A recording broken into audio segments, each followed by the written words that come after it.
Alors que Beji Benassia avait fait un post sur les réseaux sociaux pour annoncer son départ. Vous pourrez notamment trouver le message là ou bien là. Donc c'est une histoire vraiment chelou.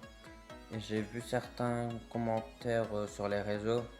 L'OM de Netflix. Pour penser notamment Corofoot qui avait mis ça en miniature YouTube. Bref, cette situation est vraiment très compliquée.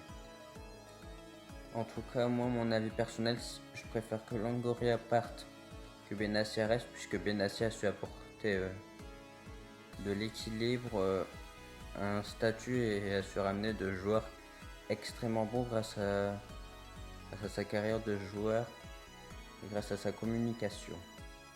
Que pensez-vous de cela? On entre peut-être dans une ère où Longoria se fait virer après être resté 5 ans quasiment au club. Chose exceptionnelle et du coup je voulais vous montrer les mercatos que Beji Benassia avait réussi et flop pour l'instant à l'Olympique de Marseille. Donc j'espère que vous allez bien aimer ce format. Et je tiens à préciser que ce n'est pas que sur ma chaîne je ne ferai pas que de l'Olympique de Marseille. Car ce soir je ferai un débrief de match de Ligue des Champions. Mais je vous dis pas lequel. Bref, commençons. Mercato. Donc voilà. Je vais vous afficher à l'instant les joueurs qui ont flop. Je tiens à vous rappeler que ce n'est que mon avis personnel. Vous pouvez peut-être vous dire qu'un joueur que j'ai mis dans décevant a été bon pour vous, mais je tiens à préciser que c'est juste mon avis personnel.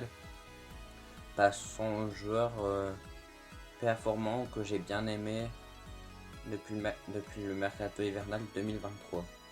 Et aussi, s'il n'y a pas certains joueurs depuis, c'est que je les considère soit comme moyens, ou soit que j'ai oublié de mettre dans ma liste.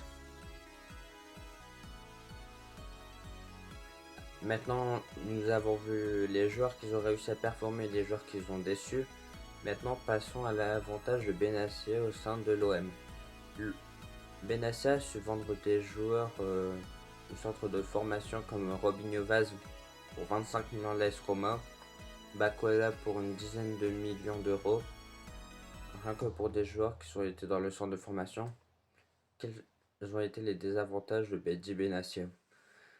C'est qu'il faisait énormément de recrues quand même durant les mercatos, surtout à la dernière journée. Du coup, ça déséquilibrait l'équipe, ça ne savait pas comment jouer ensemble.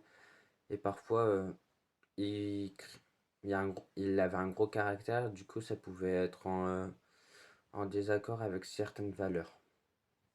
Benassia, je l'aime vraiment bien comme personne humainement et comment il travaille au sein de l'OM aussi. Je sais que la vidéo elle est vraiment courte mais elle est déjà finie. En tout cas si vous avez aimé n'hésitez pas à liker et à vous abonner si ce n'est pas encore fait. Et ce soir je mise un débrief de Ligue des Champions si tout va bien. Merci à vous de m'avoir suivi, c'était MDA5 et à ce soir. Merci.